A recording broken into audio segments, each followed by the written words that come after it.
చతికిల పడ్డాడు. అధికారం ఇస్తే రాష్ట్రాన్ని భ్రష్టు పట్టించాడంటూ జనం కసితీరా ఫ్యాన్ రెక్కలు విరిచారు. కూటమి సునామీతో వైసీపీ కొట్టుకుపోయింది. పేదలకు పెత్తందారులకు మధ్య జరిగిన యుద్ధంలో జగన్ ఓటమి పాలయ్యారు.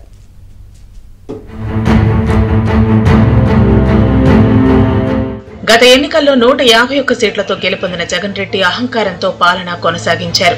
ముఖ్యమంత్రిగా ఒక ఛాన్స్ ఇవ్వాలని అధికారంలోకి వచ్చిన జగన్ రెడ్డి ఒక రకంగా ఏపీని అన్ని రకాలుగా భ్రష్టు పట్టించారన్న విమర్శలు ఉన్నాయి. కేవలం ప్రజల సొమ్ముతో వారిని తమ ఓటు బ్యాంకుగా మార్చుకునేందుకు చేసిన ప్రయత్నం బెడిసికొట్టింది.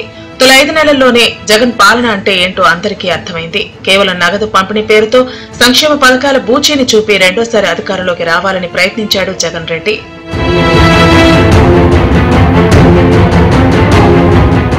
అధికారంలోకి వచ్చి రావడంతోనే చంద్రబాబు నిర్మించిన ప్రజావేదికను కూల్చివేయడంతో మొదలుపెట్టి ఇక వెనక్కు తిరిగి చూడలేదు. ప్రతిపక్ష పార్టీలను ఆర్థికంగా బలహీనం చేయడానికి ఆయన ఎక్కువ సమయాన్ని వినియోగించాడు.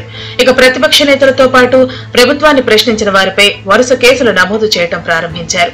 చివరకు సొంత పార్టీ ఎంపీ రఘురామకృష్ణరాజును కూడా వదలలేదు. అందరూ న్యాయస్థానాన్ని ఆశ్రయించి కొంత ఉపశమనం పొందాల్సి వచ్చింది. మద్యం షాపులను ప్రభుత్వం ఆధీనంలోకి తీసుకుని ఒక సామాజిక వర్గం ఆర్థిక మూలాలను దెబ్బతీయగలిగాడు. అలాగే 3 రాజధానుల అంశాన్ని బయటకు తీసుకొచ్చి రియల్ ఎస్టేట్ రంగాన్ని కుదేలు చేసి అదే సామాజిక వర్గాన్ని ఆర్థికంగా నాశనం చేయాలనుకున్నాడు. కానీ ఈ అడుగులో రెడ్లు, కాపులు వంటి వాళ్లు కూడా రియల్ ఎస్టేట్ వ్యాపారులు ఆర్థిక ఇబ్బందులు పడ్డారు.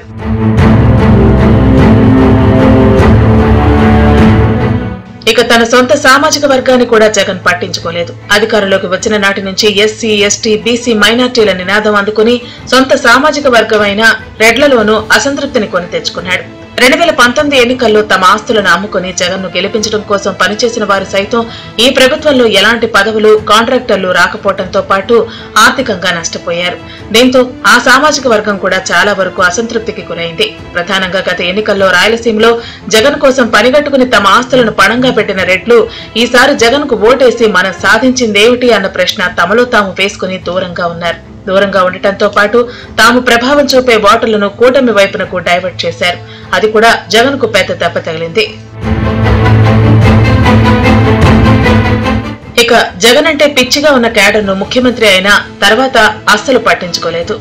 చొక్కాలు చెంచుకుని తాము గత ఎన్నికల్లో పోలింగ్ కేంద్రాల వద్ద అప్పటి అధికార పార్టీ నేతలతో తలపడి తలలు పగలు కొట్టుకుంటే అధికారంలోకి వచ్చిన తర్వాత పూర్తిగా పక్కన పెట్టారు. వాలంటరీ వ్యవస్థను తీసుకొచ్చి క్యాడర్ ను నీరుగార్చారు. గ్రామాల్లో సైతం జెండా పట్టుకున్న వారిని లెక్క చేయని పరిస్థితికి తెచ్చిన జగన్ స్వయంకృతం కారణంగానే ఈసారి క్యాడర్ పోలింగ్ కేంద్రాల వద్ద బలంగా నిలబడలేదు. ఇందులో ఎలాంటి సందేహం లేదు. అందుకే ఏ రాజకీయ పార్టీకైనా క్యాడర్ బలంగా ఉండాలి. దాన్ని విస్మరిస్తే ఎలాంటి పరిణామాలు ఎదురవుతాయన్నది 2024 పోలింగ్ సందర్భంగా జగన్ కు అర్థమై ఉంటుంది. అయితే అప్పటికే ఆలస్యమైంది. ఎంత నష్ట నివారణ చర్యలు చేపట్టినా ఫలితం లేకుండా పోయింది.